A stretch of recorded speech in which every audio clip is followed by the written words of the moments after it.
বন্ধুরা আসসালামু আলাইকুম। রাফি 360 ডিগ্রি চ্যানেলের পক্ষ থেকে আমি রাফি ইসলাম। লালন শাহ সম্পর্কে বিভিন্ন তথ্য নিয়ে আজকে আমরা এই পর্বটি সাজিয়েছি। আজকে এই পর্বটি যদি আপনাদের ভালো লেগে থাকে তাহলে আমাদের ভিডিওটি লাইক ও শেয়ার করবেন। আর বিশেষভাবে অনুরোধ করছি আমাদের চ্যানেলটি সাবস্ক্রাইব করার জন্য। তো বন্ধুরা আর দেরি না করে চলুন শুরু করা যাক। লালন শাহ, যিনি লালন ফকির নামে পরিচিত, একজন বিখ্যাত বাউল গায়ক, সাধক এবং কবি ছিলেন। তিনি 1774 সালে তৎকালীন ভারতের বাংলাদেশ প্রদেশের কুষ্টিয়া জেলায় ছেউড়িয়াতে জন্মগ্রহণ করেন এবং 1890 সালে একই স্থানে মৃত্যুবরণ করেন। লালন শাহ বাউল সম্প্রদায়ের অন্যতম প্রধান প্রতিনিধি এবং বাউল গান ও দর্শনের অন্যতম প্রবক্তা হিসেবে স্বীকৃত। লালন শাহের শৈশব ও কৈশোর সম্পর্কে খুব একটা বেশি তথ্য জানা যায় না। তবে তিনি একবার গুরুতর অসুস্থ হয়ে পড়েন এবং তখন তাকে স্থানীয় মুসলিম সম্প্রদায়ের একজন কবিরাজের দ্বারা চিকিৎসা করানো হয়। এই অভিজ্ঞতা তার জীবনে গভীর প্রভাব ফেলে এবং তিনি ধর্ম, জাতি এবং সম্প্রদায়ের বেড়াজাল ভেঙে মানবতাবাদী দর্শনের প্রতি আকৃষ্ট হন। লালন শাহ ছিলেন একজন স্বশিক্ষিত ব্যক্তি। তিনি বাউল সাধনার মাধ্যমে মানবতাবাদী দর্শন প্রচার করেছেন।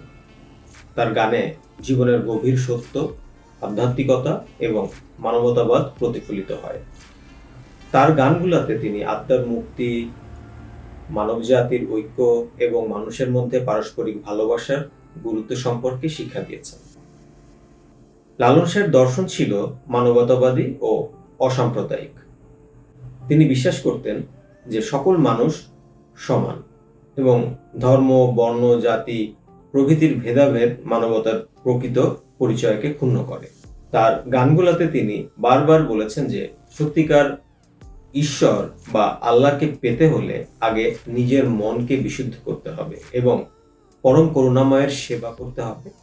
লালন শাহের রচিত গানের সংখ্যা আনুমানিক 2 থেকে 3,000।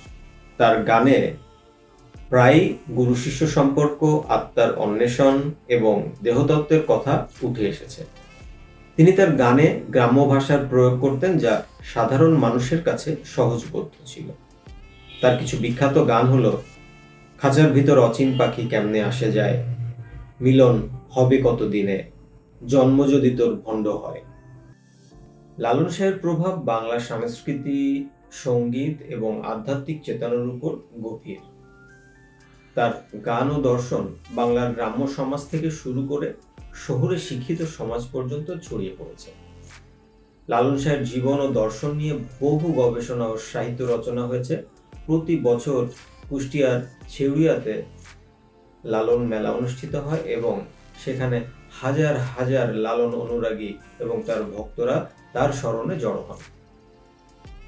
লালন শাহ বাংলা সাহিত্যের এক অমূল্য সম্পদ এবং তার দর্শন আজও মানুষের মনকে অনুপ্রাণিত করে চলেছে।